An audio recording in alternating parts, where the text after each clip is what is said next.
honestly. So, Craig, let me understand what you're saying, and that's quite an important point.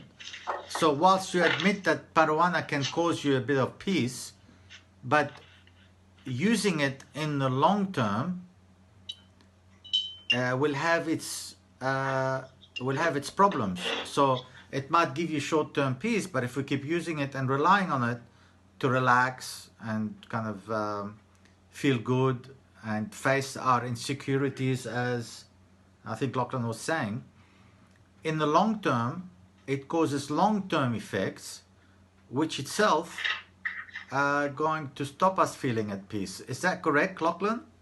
Sorry, is that correct, Craig? Basically. Yeah. So what can I ask you, even though we're going to talk quickly about that later, what would be, no, actually we did talk about that last week, sorry. Long-term effects of marijuana that would be kind of detrimental to our feelings and emotions. What would that be, Craig? You have like short mood swings. You feel like don't have enough in your system. To kind of turn into a different person. You like go independent on the drug. Some people like stop eating on it and like lose too much weight. They get anxiety, depression, and yeah, a few side effects from it. So Lachlan, what do you think about what Craig is saying about the long-term effects whereby marijuana can cause all these things that Craig is saying, plus from a scientific perspective, it's known that the THC active component of marijuana is internalized in the fat tissue in the body. So it's once we